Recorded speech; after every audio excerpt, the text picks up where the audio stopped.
buenas tardes. Bienvenidos a la sesión de mercados que PSN organiza trimestralmente.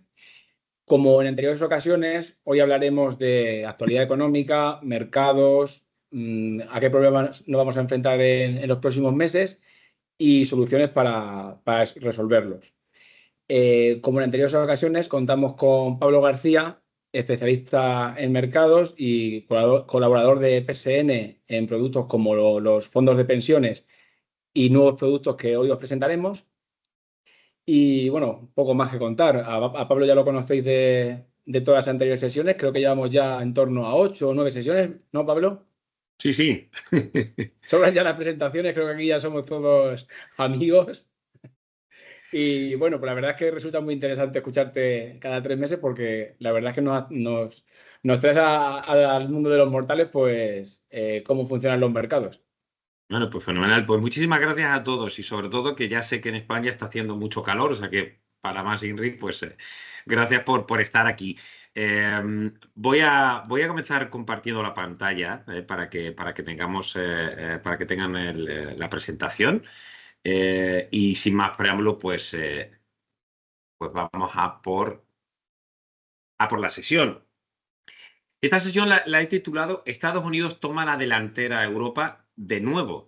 Bien, algo que parece muy obvio y que hemos estado insistiendo, y es que nuestra preferencia por Estados Unidos, por India, respecto a otros mercados, ahora está funcionando con un Nasdaq que sube más de un 22% en el año, con un Standard & Poor's que sube más de un 17% y con una Francia que se ha quedado estancada en el más 1% o el Eurostock que sube en torno al 9%. Es decir, Estados Unidos está teniendo un outperformance, lo está haciendo mejor que otros índices de referencia, pero eso no era tan obvio, si recuerdan, y yo siempre suelo ir para atrás para ver lo que se ha cumplido, nuestras expectativas y si hay algo que no ha funcionado. Bien, Europa estuvo haciendo una outperformance respecto a Estados Unidos, ¿no? Lo cual a nosotros nos sorprendía.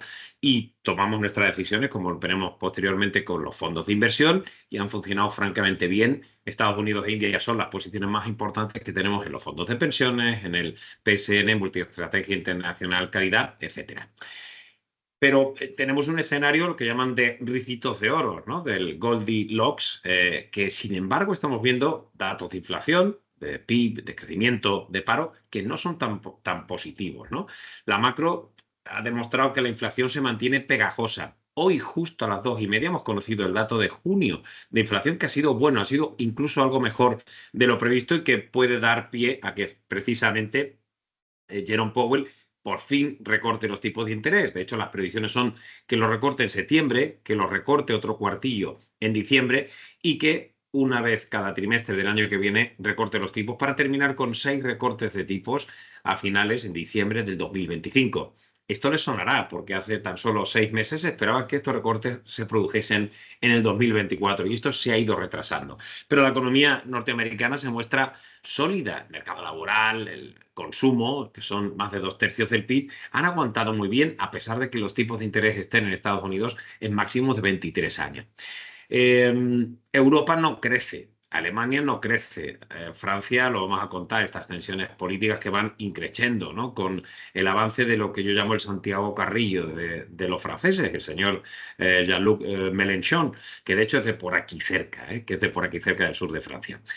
China ha pospuesto su recuperación y las dudas son que el segundo semestre puedan cumplirse, ¿no? Es verdad que nosotros esperábamos que China, con incentivos fiscales y monetarios, tuviera un crecimiento más sólido. De momento, no es que no tenga crecimiento, pero es un crecimiento que llamamos suboptimal, es decir, no está superando las expectativas del mercado. Y Japón se aleja claramente de las políticas monetarias ultralaxas en un entorno de desaceleración, con lo cual se complica la situación. Como vemos, el panorama macro no es tan sencillo de cuadrar, ¿no? También es lo bonito de esto de la economía, ¿no?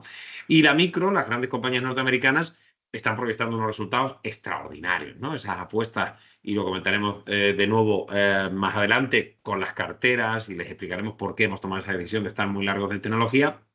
La verdad es que los resultados siguen siendo buenos. Yo siempre vuelvo al PER. El PER está comparando los beneficios futuros con la cotización actual.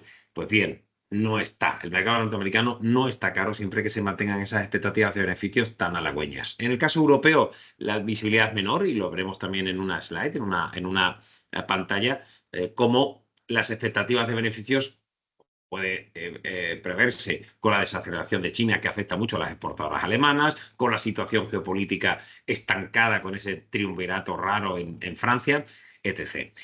Y la geopolítica a los conflictos bélicos, como hemos insistido en anteriores presentaciones, de Ucrania, de Gaza, etcétera, se le unen las guerras comerciales. China ya no solo versus Estados Unidos, también versus la Unión Europea, con esos aranceles, sobre todo en el sector automovilístico.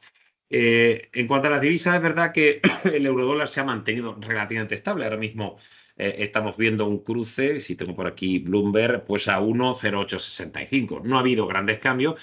Quizá el yen, que se mantiene marcando mínimos históricos, y una recuperación en los últimos 4 meses de la libra respecto al dólar. Y en materias primas, complicado también. Las commodities o materias primas se toman un respiro, esas incertidumbres de una reaceleración del crecimiento en China, con un petróleo que todavía avanza en torno al 10% year to date, en lo que llamamos de ejercicio, y a destacar el cobre, el oro y el café. Aunque es verdad que últimamente esa dinámica del cobre y del oro pues se ha tomado un pequeño respiro. ¿Cómo están los mercados ahora, no? Es decir, el optimismo está ahí, es decir, este performance, esta evolución que hemos dicho, sobre todo de Estados Unidos, como el Standard & Poor's en el year to date subiendo un 18-12% a cierre de ayer, 24-22 en el Nasdaq, y con unos mercados europeos pues algo más débiles, sobre todo Francia, el CAC 40, que hasta hace 2 días estuvo incluso en el year to date negativo. El Nikkei, que sigue marcando máximos históricos también. India, que también lo hablaremos. El Nifty 50 está marcando también máximos históricos, y por el contrario, el Hansen de Hong Kong, que es más tecnológico, está teniendo un comportamiento bastante más discreto. En cuanto a la volatilidad, es la esperada y que nunca llega. En el caso del Standard & Poor's, porque es verdad que la volatilidad europea, después de las elecciones europeas y que provocaron esas tensiones, no solo en Francia, también en Alemania hubo bastantes tensiones, aunque no hubo dimisiones ni hubo adelanto electoral como las legislativas, que no presidenciales, del caso de Francia. Pero la volatilidad de Standard & Poor's, que se mide por el VIX, el Chicago Board Option Volatility, sigue en zona de mínimos, como pueden ver aquí, y bueno, pues todas las expectativas es que en algún momento podamos tener algún susto, pero como siempre decimos, estamos preparados para ello. El sentimiento del mercado también es sorprendente, 58 puntos. A mí me gusta mucho el índice de sentimiento de mercado, el Fear and Greed, que utiliza CNN. Nosotros tenemos en Divacons Alpha Value otro nuestro muy por el estilo para Europa, y los dos suelen ir más o menos parejos, ¿no? Pero fíjense que hace tan solo un mes ese índice de sentimiento de miedo o de codicia estaba en 43 puntos, ¿no? Es decir, que hemos ido mejorando en el territorio del sentimiento de mercado, ¿no? Del momentum. Mientras que el sentimiento de Europa, como hemos dicho, vuelve a deteriorarse, ¿no? Y sobre todo, si lo miramos a largo plazo, es verdad que venimos de cotas bastante más altas. Este sería nuestro momentum spread dynamic, que, ojito, porque este es un momentum europeo. Fíjense que tan solo antes justo de las elecciones europeas estamos en una zona de máximos, ¿no? Solemos insistir que niveles o porcentajes de compañías con doble momentum positivo, que de hecho abro un paréntesis, eso lo utilizamos los analistas, ¿no? Yo llevo haciendo esto casi ya 30 años, ¿no? Me estoy haciendo mayor, y solemos decir que es el porcentaje de compañías con doble momentum positivo, el que fija esto, y que cuando llega al nivel de 60% suele ser uno de los topes, ¿no? Solo hemos visto por arriba del 65% en momentos muy puntuales de burbujas.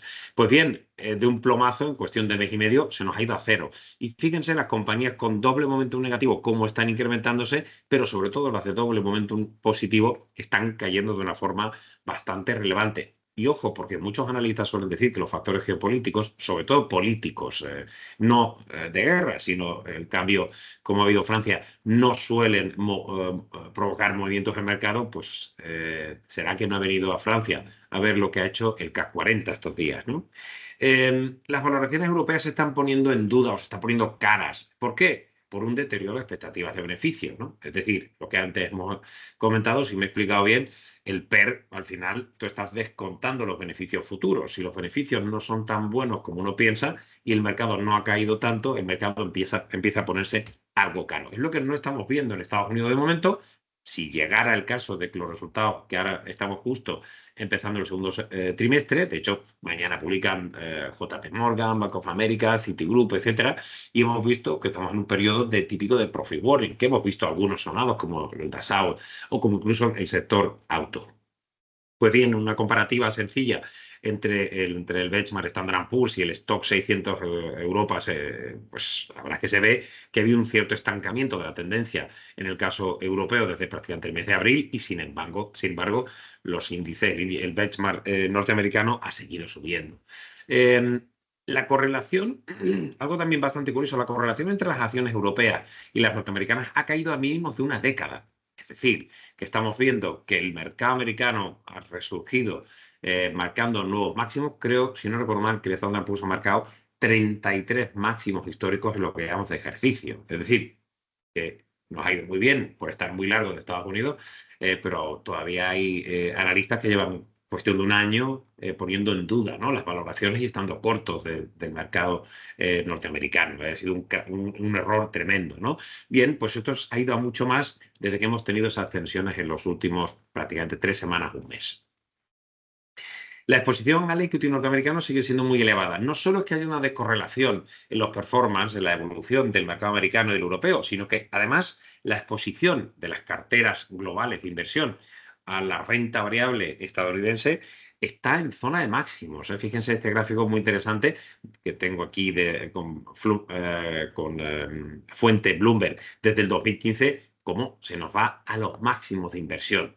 Obviamente también la reacción de los inversores a renta variable ha sido bastante buena, los datos, y bastante positiva, los datos macros, incluso siendo malos, aunque hoy hemos visto un buen dato de inflación, sin embargo, hay un poquito de profit taking, un poquito de toma de beneficios, y la concentración en las mega big cap, es decir, en las grandes compañías, en esas 7 grandes compañías, como se les suele poner, ¿no?, a las mega big techs, no está remitiendo, ¿no? Es decir, el peso relativo de estas compañías en los índices cada vez es mayor. Esto tiene una problemática muy importante, es que si diversificas carteras es muy complicado batir al benchmark o al índice de referencia. Y entonces la concentración hace que si los mercados van bien, estas compañías van bien, van como una moto. Pero como algunas de estas compañías empiezan a flojear, las caídas pueden ser muy, muy relevantes y barrer al mercado. Y sobre todo en una época de fatídica gestión pasiva, las posibilidades de moverse solo se pueden hacer con una gestión activa. La gestión pasiva vas a ver caer día tras día los mercados porque precisamente van correlacionados con el índice de referencia. Sí, teníamos una pregunta de un mutualista que nos preguntaba por si no es mejor invertir sus ahorros en fondos indexados. Los fondos indexados funcionan bien siempre que la tendencia sea homogénea, estable en el tiempo. Bien, en un entorno en el que el mercado solo es tendencialmente alcista y no hay grandes movimientos, la verdad es que funcionan bien, son baratos y no digo que no. Pero ¿cuál es el problema? Que tienes un COVID, que tienes unas caídas fuertes de mercado y ahí no puedes meterte nada más que debajo de la cama. Es decir, vas a perder sí o sí por el peso, pues que no estás haciendo una gestión activa o no puedes proteger tus carteras y ves que las cosas se van a poner más complicadas o no puedes jugar en corto, simplemente vas a ir con la tendencia. Pero sí es verdad que ha habido durante un tiempo en el que esas carteras han funcionado bien porque, insisto, la tendencia ha sido con muy baja volatilidad, una tendencia muy mantenida. Entonces, para mí es una buena opción en algunos momentos de mercado, una terrible decisión cuando los mercados se mueven y necesitas pues tener esa inteligencia que no artificial, sino la experiencia de mercado, es decir, es momento de nadar y guardar la ropa y protegerse. Y ahí es de donde los gestores que intentamos hacer gestión activa solemos hacer el outperformance respecto a los benchmarks. Es precisamente llevando la contraria a esa tendencia cuando las cosas se ponen complicadas. Los sectores del stock 600 y los bonos, aquí intentamos comparar un poquito quiénes han sido la España de la Eurocopa, ¿no? Los campeones, ¿no? La tecnología y los bancos están liderando el year to date. En el caso de la tecnología parece obvio, los resultados son muy potentes y las expectativas son extraordinarias. Son compañías además que no están endeudadas y aunque los tipos estén muy altos, no hay unos costes financieros importantes porque no tienen deuda, tienen caja neta. Y por otro lado, los bancos, si los tipos de interés están arriba, tienes 4 patas básicas para que los bancos triunfen. Tienes unos márgenes de intermediación, el net interest income, que es mucho más alto, los bancos ganan más dinero con los tipos altos. Tienes una rentabilidad sobre los fondos propios, los ROEs, que son muy altos, y tienes por otro lado una solvencia y una tasa de morosidad bastante óptimas, con lo cual pues es normal que estos sectores, como lo vemos aquí, con la tecnología subiendo un 17, hablamos de índices europeos, y el sector bancario pues teniendo también un 17% de subida, ¿no? En cuanto a los bonos, lo veremos un poquito más adelante, pero los inversores, yo siempre lo explico para que la gente lo entienda, está exigiendo a Francia más interés, que paguen más intereses por su deuda, que incluso en Portugal. Lo verán aquí, Francia paga un 3,174, que es la rentabilidad del 10 años, el OAT, que llamamos, respecto a un Portugal que está pagando por el 10 años un 3,17. Y España no está muy lejos, un 3,289. Es decir, que el mercado da más solvencia a Portugal que a Francia, con la situación actual, como sabéis, después de las elecciones. Tenemos a un mutualista que nos pregunta de dónde hacer la inversión más rentable y segura. ¿Qué tal los bonos del Estado? Segura posiblemente sí, rentable no. De hecho, como explico en mi blog de expansión, el echa calentita y que no queme, es que el binomio rentabilidad de riesgo suele estar siempre correlacionado negativamente. Es decir, los bonos del Estado sirven para protegerse de la inflación. Full stop, no es más. De hecho, obviamente siempre están relacionados con la inflación, con los tipos de interés. Con lo cual, si va a haber mucha inflación y tenemos que subir los tipos de interés, ahí tendrás el movimiento de los bonos.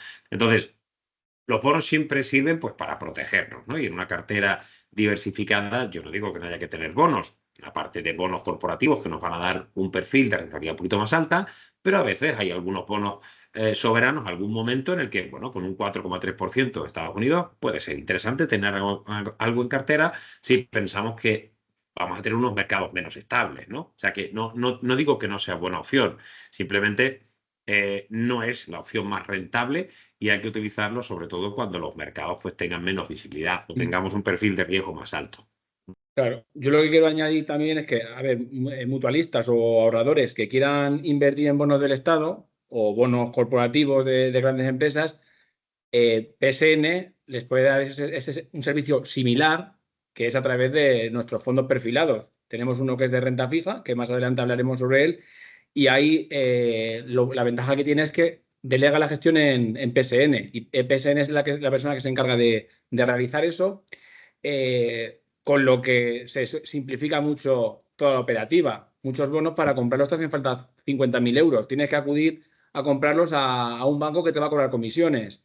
Luego tiene unos gastos de custodia. Entonces, todo eso se elimina con PSN. Y Luego lo al vamos a final lo que ver haces es, con los perfilados, José claro, Antonio, y ahí yo creo que se va a entender perfectamente. No me enrollo mucho más con esto, con los bonos, que miraremos alguna cosita más.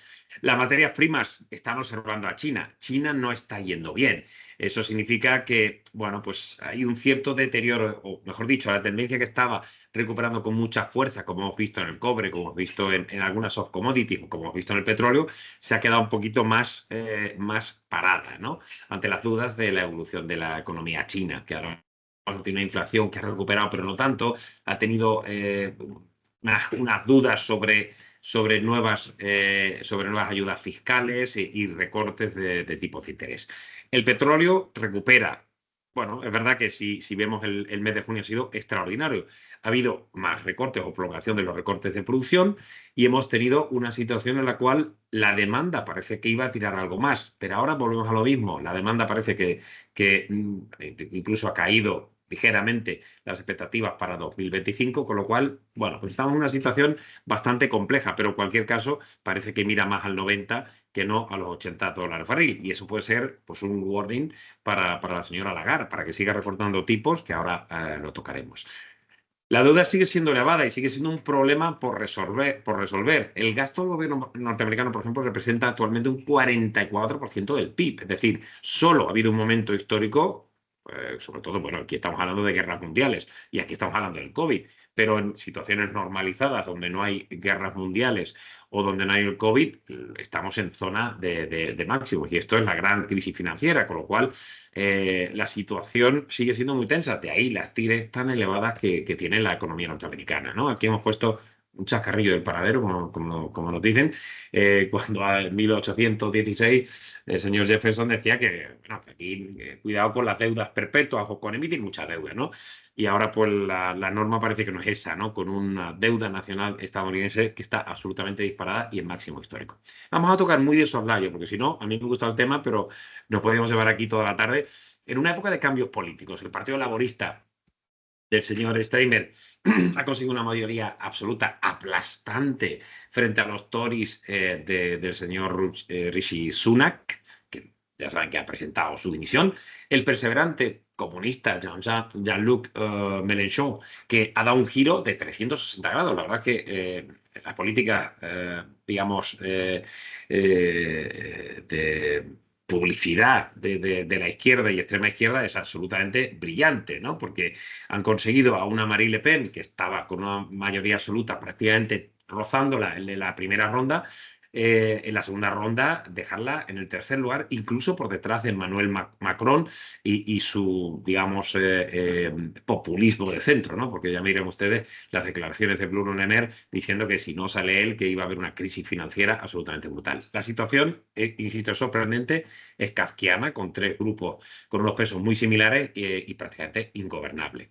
No olvidemos que las elecciones han sido legislativas, las presidenciales serían para 2027 y Macron no va a dimitir en un entorno como ha conseguido salvar los muebles. Pero la situación de los CDS y la deuda francesa y también el equity, lo hemos visto en el performance anual, está siendo un desastre. Y Narendra Modi, por el contrario, con su coalición democrática nacional, pues ha conseguido renovar el primer ministro de la India, aunque no con la mayoría absoluta que tenía anteriormente, pero bueno, tras una semana que fue caótica, el índice se ha ido de nuevo a máximos históricos. Y en el país más joven, ¿no? El país de las oportunidades, como Estados Unidos, pues tenemos a demócratas y republicanos, no sé a cuál peor, ¿no?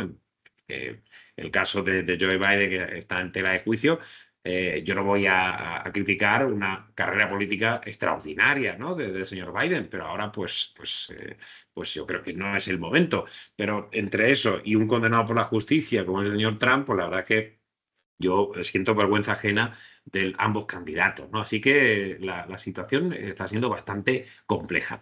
Vamos con los recortes de tipos. Hemos hablado que el IPC de junio se nos ha ido al 3%, que ha quedado por debajo de lo previsto en Estados Unidos, que en Europa está en el 2,5%, que Christine Lagarde ya se adelantó. Lo comentábamos, estaba repasando mis notas de la última reunión que tuvimos en abril y decíamos que parecía que el BCE por primera vez iba a adelantar al recorte de tipos, y así fue. Europa, o mejor dicho, la Unión Europea, ha tenido, o mejor dicho, la Unión Monetaria ha recortado los tipos 25 puntos básicos el 6 de junio.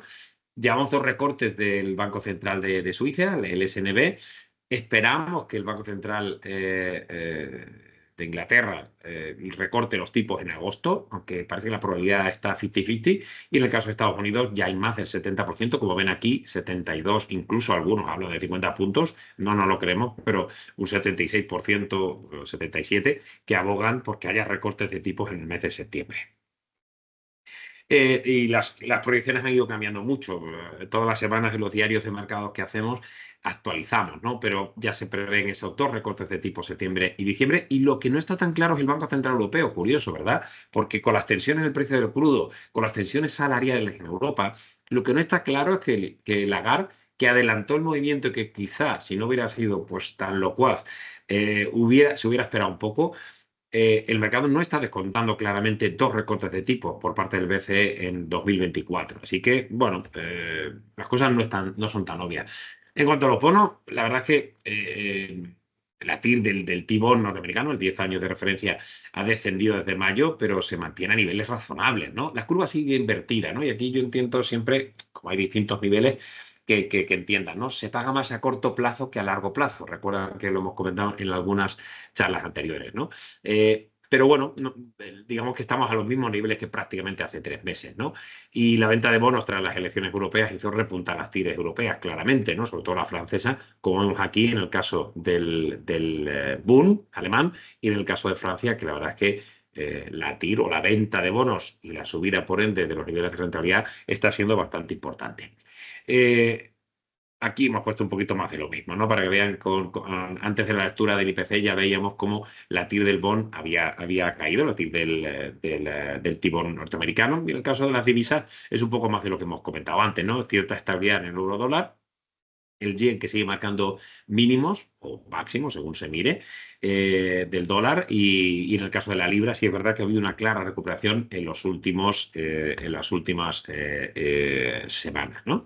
Y en el caso del oro, pues está aguantando bastante bien, pero ni chicha ni limonada, ¿no? No entendíamos cómo había algunos inversores que, bueno, si la inflación o el periodo de desinflación estaba llegando, pues parecía que en mes de marzo y abril no paraba de subir el oro, que parecía que era una protección ante esa inflación, que parece que iba a haber desinflación. Y la verdad es que el movimiento ha sido bastante lateral. Mientras que el Bitcoin ha ido perdiendo terreno, ¿no? También es curioso porque había una correlación muy alta con el Nasdaq y sin embargo ahora la está perdiendo porque el Nasdaq, como saben, ha seguido marcando máximos hasta el día de hoy. La macro norteamericana, no me rollo mucho más, enfriamiento programado. ¿Eso qué significa? Pues que con los tipos altos digamos, el objetivo del señor Jerome Powell es que haya menor actividad, que el PIB retroceda. Veníamos del 3,4 en el cuarto trimestre, 1,4 en el primer trimestre. Se prevé que suba algo al segundo trimestre, en torno al 2,5, pero bueno, pues es normal, ¿no? Y con un IPC que, insisto, desde el 3,3 de mayo ha subido un 3% en junio, que hemos conocido hoy, y la tasa subyacente, ya saben, excluyendo alimentos no elaborados y energía, en el 3,4%. Venía de mayo, ha caído una décima al 3,3%. Con lo cual, bueno, nos acercamos hacia el objetivo de la Reserva Federal, que es del 2%. Y los últimos datos de empleo están los Changing of Payrolls, los JOLTS, las ofertas de empleo abiertas, los ADP o creación de empleo no agrícola, y la tasa del desempleo muestran ese enfriamiento totalmente buscado, programado, razonable, ¿no?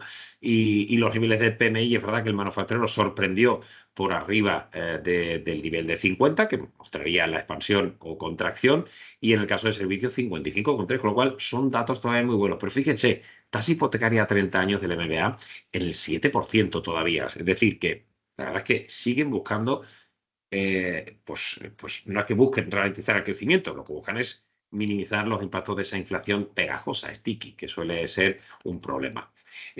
Aquí les ponemos un poquito, para los más eruditos que les guste, un poco cómo han ido evolucionando y cómo el peso de la energía sigue siendo importante para ese proceso de desinflación. No obstante, las ventas minoristas tienden a moderarse, ¿no? Y la confianza del consumidor ha descendido un poco más.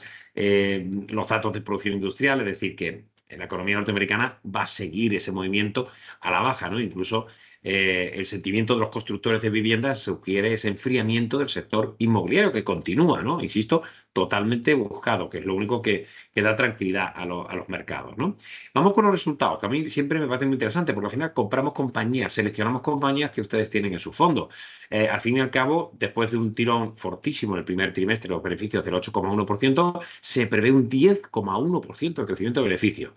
En el caso de Europa, de menos 3,3%, se pasa al segundo trimestre year on year en un más 1,4%. Es decir, seguimos vapuleados por los norteamericanos, ¿no? Alguno puede decir, bueno, pero entonces las expectativas están muy altas, quizá pueda haber decepción. Bueno, ese es el gran hándicap. De momento, los que han sido agoreros con la tecnología llevan palmando 3 años como mínimo. Yo creo que tenemos un colchón de plusvalías en sus fondos de pensiones, algunas posiciones de más 80%. Si las cosas se dan la vuelta, habrá momento para tomar beneficios y buscar una rotación de activos. Los datos macros de la eurozona, la verdad es que suponen desinflación, pero es que suponen estancamiento. Ahora lo vemos con Alemania, con Francia, es que no crecen. Entonces, es normal que con un PIB creciendo a nivel trimestral un 0,3%, pues no genere tanta inflación, como vemos en el 2,5%, pero a subyacente todavía en el 2,9%. Y los datos de manufactura son un desastre todavía, 45,8%. Acuérdense que el 50% marca la expansión o la contracción. Ventas minoristas creciendo muy poco, producción industrial todavía cayendo, la confianza del consumidor, así que el BCE tiene, pues eso, una patata caliente. Aquí me parece que la foto, vamos, no la he elegido de aposta, pero parece, no sé cómo se llama, Cucurella, ¿no? El jugador de España, parece que es él, ¿no? Bueno, bromas aparte, la eurozona todo gira en torno a esos últimos datos de inflación. Y fíjense que el crecimiento salarial, muy buscado por los comunistas, por el populismo, por tal, por lo que está creando, es un riesgo de inflación brutal y eso se nota en las manufacturas. Fíjense el incremento de ese crecimiento, de esos salarios, ¿no? Que, bueno, algunos pueden justificarlo por la subida de la inflación, pero yo siempre digo lo mismo, tienen que justificarse por mejoras de la productividad, si no, las cosas se complican. Pero bueno, hay mucha lectura al respecto. Y el BCE que alerta, por supuesto, de nuevo del tema de la reducción de la deuda. Ya saben que ha habido, incluso la Comisión Europea ha multado a muchos países, algunos de los grandes, por tener un déficit excesivo.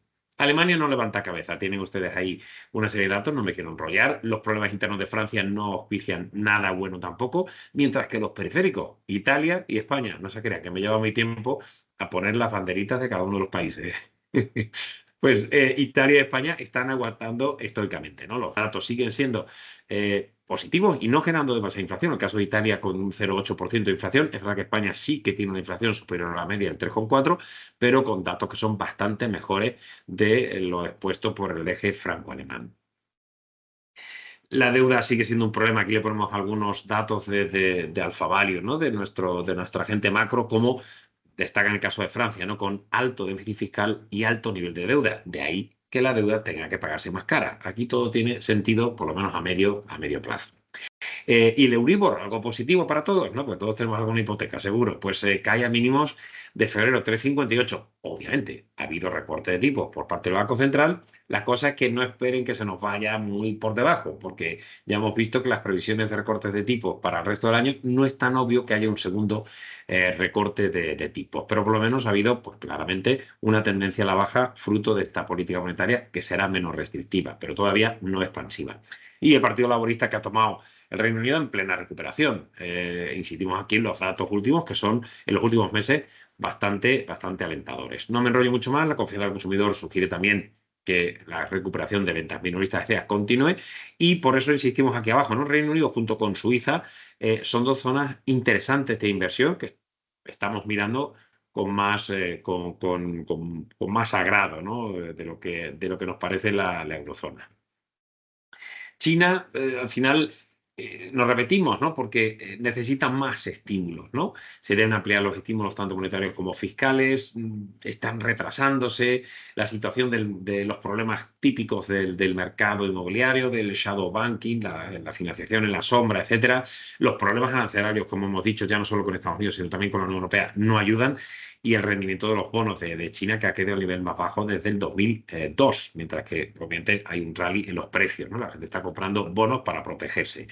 Fíjense el Caixin de servicios del PMI 51,2, ¿no? Muy por debajo de los datos anteriores. Así que, bueno, esto es uno de lo que nos chirría más para seguir apostando por la recuperación de Basic Resource.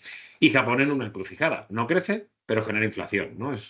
Puede llegar a ese caso de paro, estancamiento, inflación, que es el famoso stagflation o estanflación, ¿no? Tan peligrosa porque las medidas son contrapuestas de política monetaria y fiscal y se complica la situación. Pero bueno, no nos enrollamos por ahí, pero la situación es bastante compleja y nos queda la India, que nos sigue gustando, que sigue siendo una de nuestras mejores bazas con el Nifty 50, con el Sensex, que está en zona de máximo y a través de los distintos vehículos de inversión de PSN, invertimos a través de un ETF, que es la mejor opción para no hacer stock picking, sino cogiendo, llevamos ya año y medio posicionado de manera bastante importante, bastante relevante, y pues volvemos a estar en máximo. Este es el periodo de elecciones que les comento.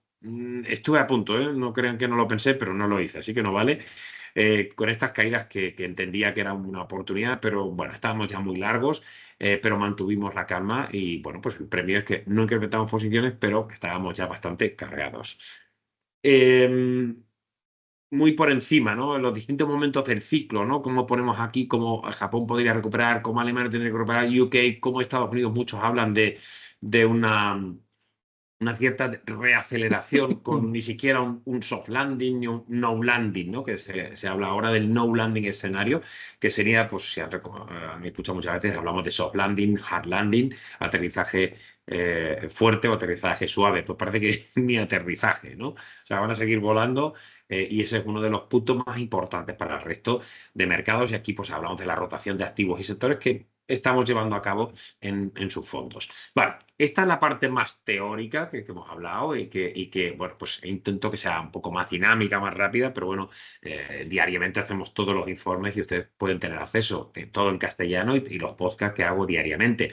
Y ahora centrarnos un poco, he mantenido el título, no se me enfaden. ¿Por qué salir a buscar fuera cuando tenemos en casa los mejores productos? Es que lo sigo pensando así. Es decir, tenemos un iProtec 3, que lo peor que tiene es el nombre, porque muchos de ustedes, algunos tenían otros productos que tenían el mismo nombre, pero no entraba la gestión que empezamos a hacer desde hace prácticamente 3 años, ¿no?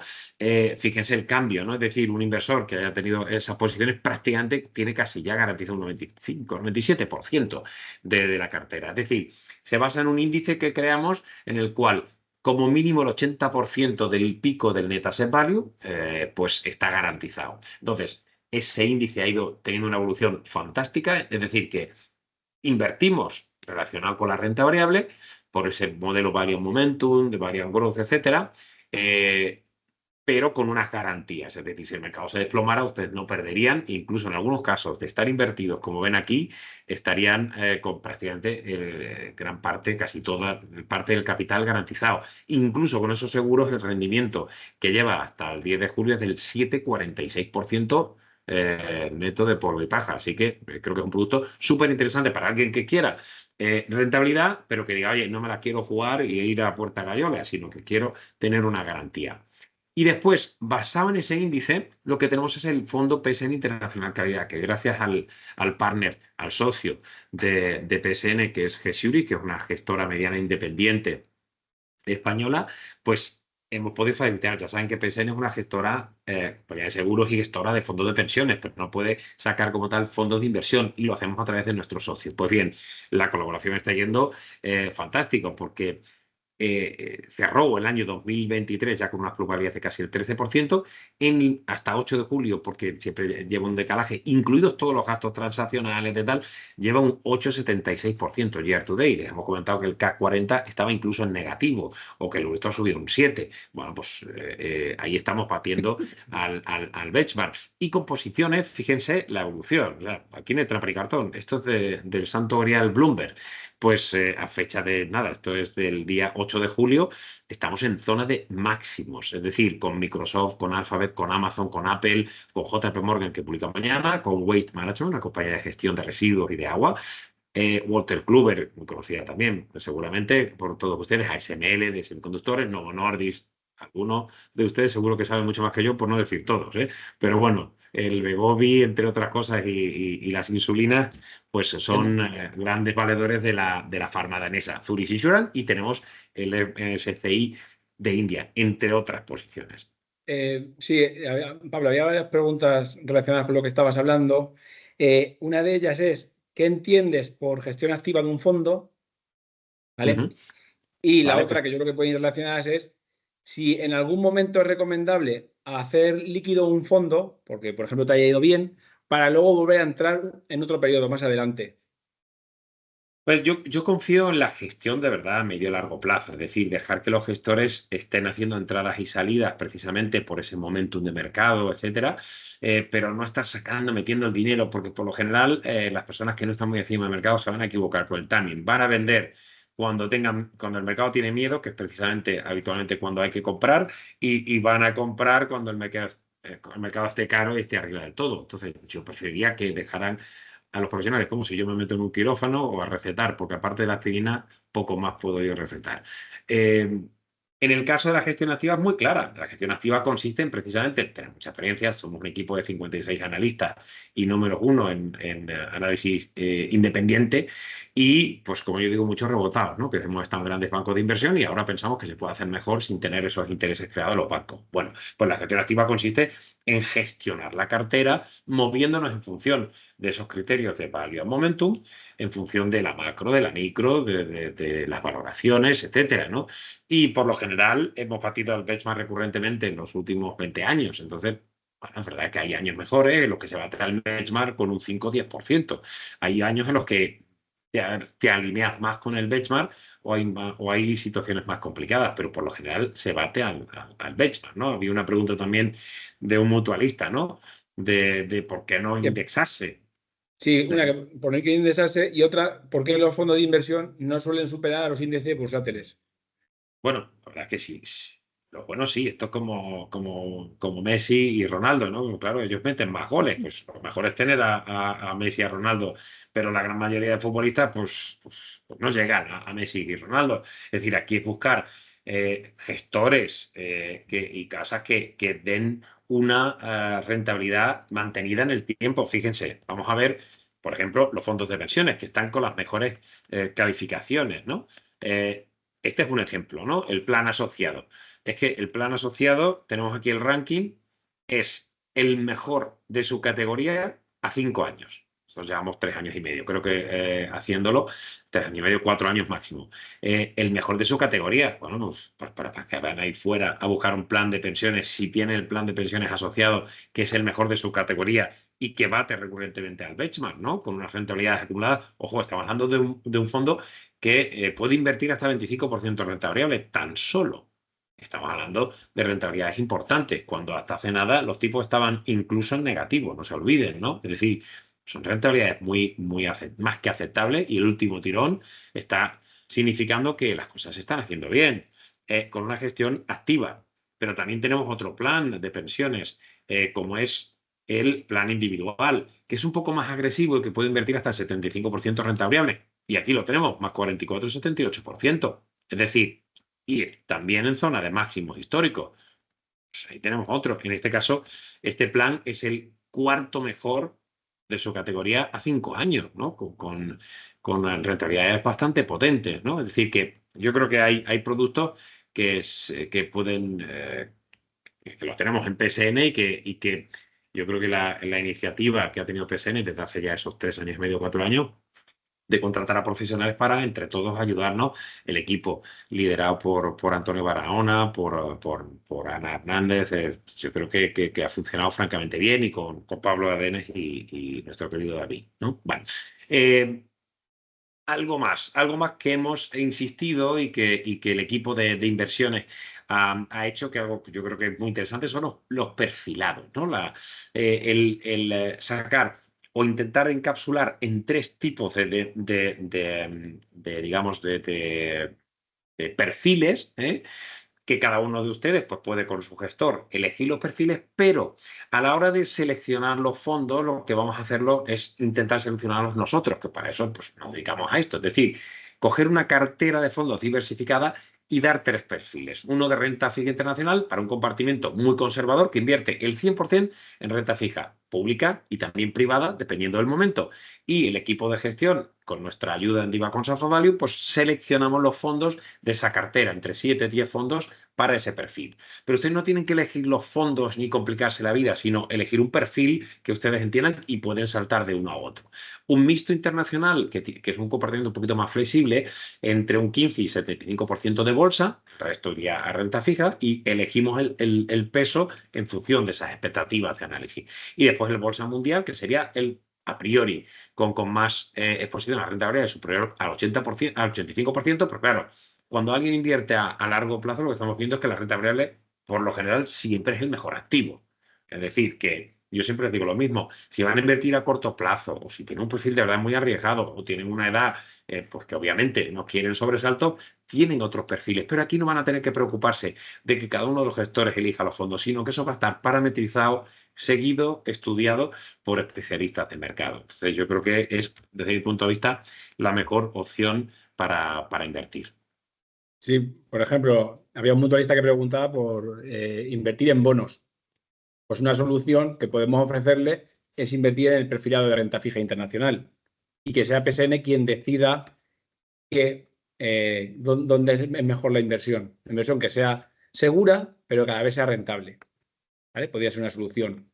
Mutualistas que quieren una rentabilidad atractiva, que venza con creces a la inflación, pero que no quieran arriesgar en exceso, un perfil moderado. Pues un perfil moderado puede ser el mixto internacional.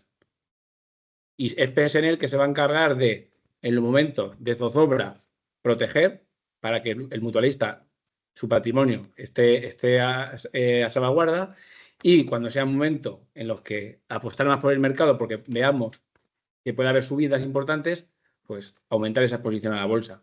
Y eso no tiene por qué hacerlo el mutualista. Es PSN el que se encarga de ello, porque tenemos una gestión profesional. Lo que hablábamos antes de elegir los periodos para entrar y salir. Los profesionales son los que tienen que dedicarse a eso. Entonces, así es, yo creo que lo que hemos intentado, y insisto que todo el equipo está trabajando en ello, es dar más gama de productos y demostrarles que lo podemos hacer no solo bien, sino mejor que el resto de comparables, del resto de gestoras y de las grandes gestoras. Es decir, que la apuesta por el iProtec, que ha sido un éxito rotundo en los últimos 2 años y medio, que es verdad que venía de una gestión pasiva, precisamente, que hizo que ese producto no estuviera bien parametrizado o óptimamente parametrizado, según mi criterio, y se ha podido dar un giro radical a ese tipo de gestión. Igual que el Fondo Internacional, es decir, tienen un fondo de PSN internacional que invierte sobre todo, como les he dicho, en Estados Unidos, en India, algunos otros ETFs, algo de Europa, no tiene por qué ser eurozona, con unos 30 valores, en torno a 30 valores máximo, y que está haciendo un performance muy sólido y muy estable, ¿no? Es decir, confíen en meter. Es decir, la diversificación es fundamental, tanto de activos como de sectores y sí. países. Y eso es lo que intentamos hacer. A ver, una forma muy didáctica de explicarlo sería invertir en el PSN Internacional Calidad es ser dueño de una pequeña parte de las mejores compañías del mundo. Microsoft. ¿Quién no conoce Microsoft? Alphabet, que Google, Amazon, Apple, JP Morgan. O sea, al final es tangible. O sea, yo sé dónde estoy invirtiendo, en las mejores compañías del mundo, que hoy son estas y mañana serán otras. Para eso está la gestión activa de PSN y de Pablo y los colaboradores. Así es. Yo creo que hay una buena gama. Los fondos de pensiones también son una buena opción. Y ahora esta nueva modalidad de Sí, fondos perfilados, como hemos dicho, que yo creo que se le va a sacar mucho partido. Estamos ordenando, gracias al equipo de gestión, ordenando y parametrizando un poco para que cada cliente se preocupe de, mira, pues este es mi perfil, pues un mixto internacional. Yo creo que puedo invertir más a largo plazo, vamos al más arriesgado. O yo quiero un perfil súper conservador, tenemos esa opción, pero dentro de esa opción, insisto, hay una serie de 7, 10 fondos donde se diversifica para que ustedes estén tranquilos y no tengan que estar preocupándose más que de a qué playa van a ir este fin de semana. lo que hemos querido hacer es aprovechar la experiencia del buen posicionamiento que tenemos en planes de pensiones. Tenemos de los 4 planes de pensiones más importantes que tenemos, 2 son 5 estrellas, máxima calificación en cuanto con respecto a sus competidores, y unos 4 estrellas. O sea que entonces es aprovechar ese bagaje que tenemos ahí para ofrecer otra alternativa, como son los fondos de inversión. Y teníamos varias preguntas aquí por responder, que todas van encaminadas a ¿Vale? lo mismo, ¿vale? Un mutualista preguntaba que está cercano a la jubilación y que quiere algo que sea conservador, pero que venza la inflación. Pues perfectamente podría ser el perfilado de renta fija, por ejemplo. Bueno, por ejemplo, también si es un perfil muy O el moderado, IPROTE. esa sería la mejor opción. Si O quisiera el, un poco más de riesgo, pero con un colchón de seguridad, tiene el IPROTEC. Claro, se aprovecharía de la subida que hiciera la bolsa, pero teniendo el colchón de seguridad de tener garantizado al menos el 80% del mayor valor alcanzado. Va Sí es. consolidando la ganancia, ¿vale? Quien entró en julio, como podemos ver ahí, quien entró en junio del 22, que fue cuando se creó el iProtect 3, quien entró con 100 euros, hoy tiene 120 algo, 120,32 exactamente, y garantizados en torno a 96, 97 euros. O sea, ya tiene consolidado prácticamente todo lo que puso. Y ya ahora, pues, a seguir disfrutando de las ganancias, sabiendo que si hay alguna bajada, pueden ver ahí en el gráfico de julio a agosto, hubo una bajada y la garantía se mantuvo fija, no bajó, ¿vale? Cuando volvimos a aumentar la rentabilidad por encima de los niveles anteriores, la garantía volvió a subir a partir de enero del 24. O sea que es Ujú, un producto que funciona bien. ujú. Así es. Había otra pregunta referente a qué porcentaje se debería de invertir de tus ahorros, qué parte del patrimonio.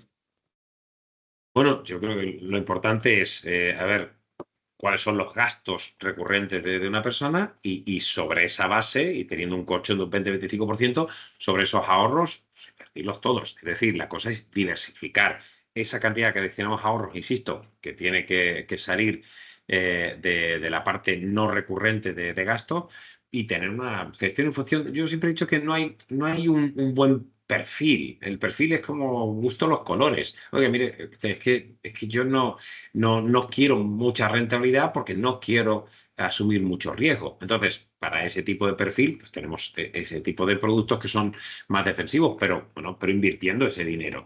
Y para un perfil con un poco más de aceptación de riesgo, puede tener estos productos más relacionados con la renta variable que por lo general a medio y largo plazo suelen dar mucha más rentabilidad.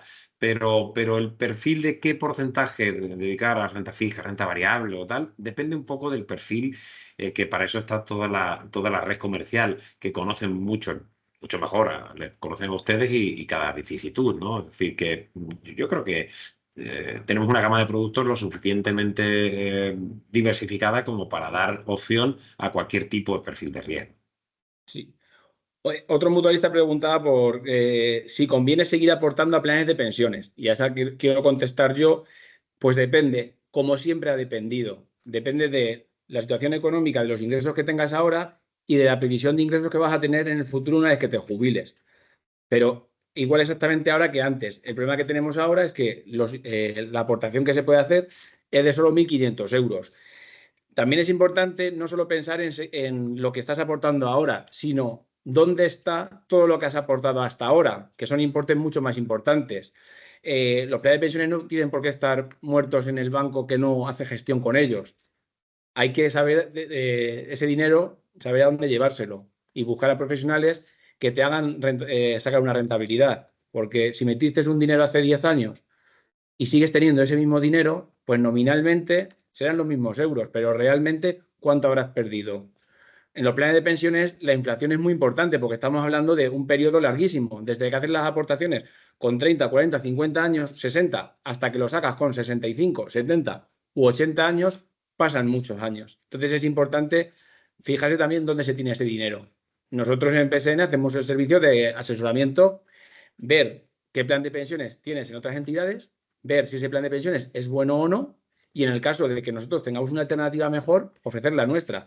Siempre respetando buscar el mismo perfil el perfil de inversión que el mutualista desee o la versión al riesgo que el mutualista busque. ¿Vale? Y por último, otro mutualista me preguntaba por los PPAs. Los PPAs son productos garantizados. Lógicamente, al ser garantizados, la rentabilidad es más baja que en otro tipo de productos no garantizados.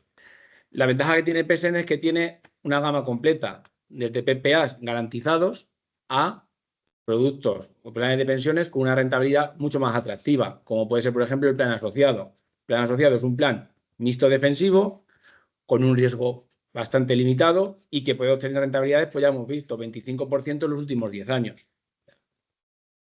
Y yo creo que ya están todas las preguntas resueltas de las que teníamos aquí. Perfecto, pues agradecerle su asistencia, esperemos que haya sido de su interés. He intentado resumir todo al máximo posible para dar visibilidad un poquito a los highlights,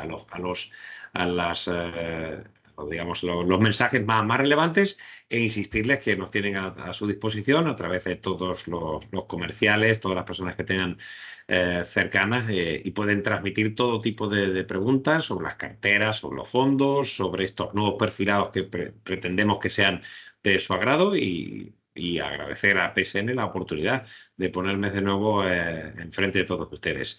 Muchas gracias y bueno, a ganar este fin de semana, que yo que estoy en el extranjero, siempre me hace especial ilusión ponerme la camiseta de España. Muy bien, Pablo, muchísimas gracias. Agradecer la asistencia de todos los mutualistas, recordarles que esta sesión va a ser publicada en las redes sociales para que puedan visionarla en el futuro en el caso de no haberla visto completa. Y nada más. Muchas gracias. Un saludo. Un saludo.